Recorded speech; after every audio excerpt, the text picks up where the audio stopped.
Dave Nicholson, and today I'm going to walk you through cleaning a TFTN 150 boiler. Now the process for this is going to be the same for the 85 all the way up through the 199. All that changes is this portion of the heat exchanger gets smaller or larger. To begin with, we're going to shut off the gas to the appliance, and then we're going to power it down. Power switch is right on the bottom here, so you're just going to flip that off. Next thing you'll want to do is remove the air intake muffler here. So we'll pull off the little clip.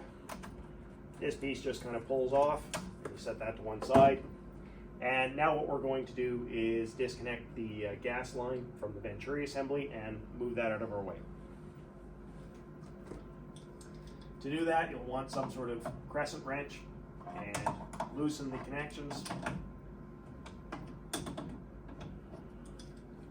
The one that's on the valve, you just need to loosen. The one that's on the Venturi, you want to disconnect it.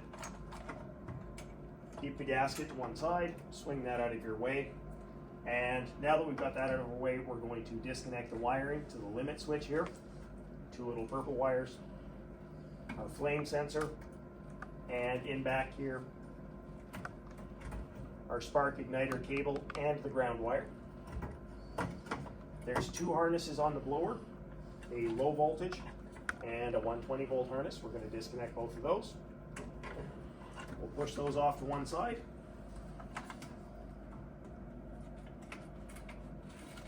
Now sometimes these will fall down into the cabinet, so just tuck them off where they're easy to reach for you. And next thing we're going to do, and this applies to any of the fire tube style heat exchangers, before you remove this door, you want to remove the flame rod and the igniter.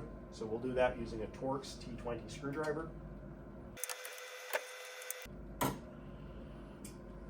Once you remove these, just give them an inspection. You're looking for blistering or cracking on the ceramic, which would immediately make you replace the igniter or the flame rod. The gasket here sometimes will come off nicely like this one did.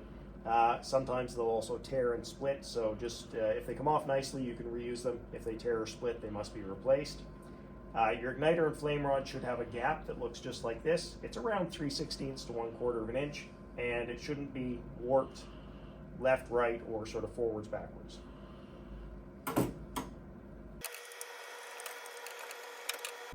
So that's the igniter removed. Give it a look over. And now we're clear to remove the burner door. When you're doing the fire tube boilers, if there's a hatch in the top, it means that you have to remove the blower first. If there is no hatch, it means you can remove the blower at the same time as you remove the door. It takes a 10mm wrench.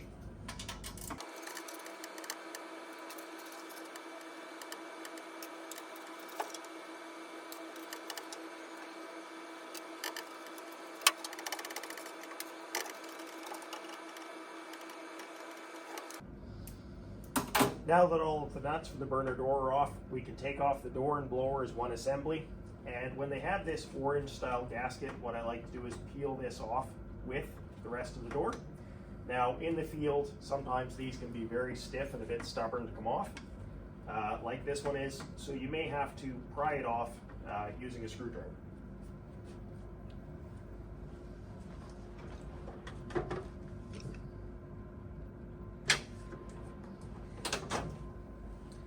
If yours is a little bit stubborn, take something like a flat bladed screwdriver, and without getting too aggressive on the gasket, just pry up on that.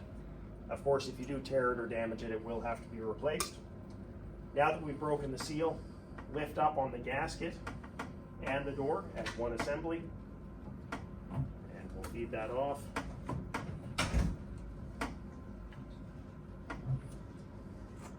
And now that we've done that, we can fish this out of the boiler.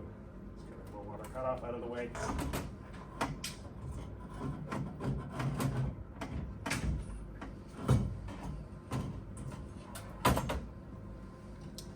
Once we have this apart, you want to inspect the integrity of the gasket to make sure there's no damage, tears, especially where we put our screwdriver in.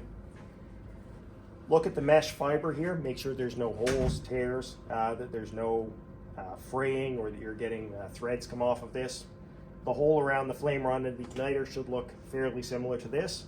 It's not a bad idea just to gently push some of this refractory back away from them. Have a look at the burner itself. tears or holes are going to be a problem. If so, you probably need to replace it.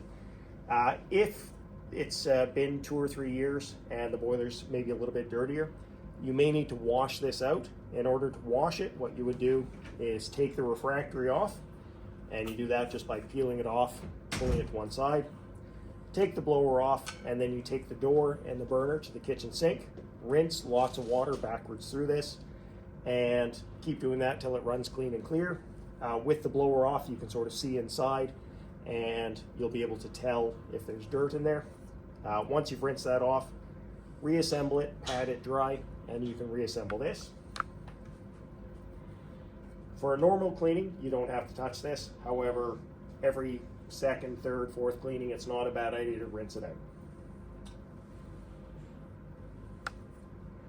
Now that we're inside the chamber, we'll put a photo up on the screen so you can see what it looks like.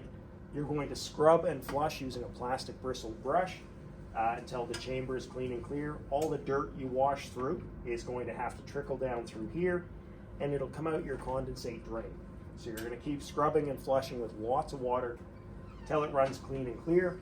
You're going to disassemble your condensate trap, clean the junk out of it, put it back together. If there's a ball in the trap, make sure that ball is floating before you leave the job site. And the easiest way to do that is to reassemble the trap, pour a bit of water down here, and then reassemble your boiler.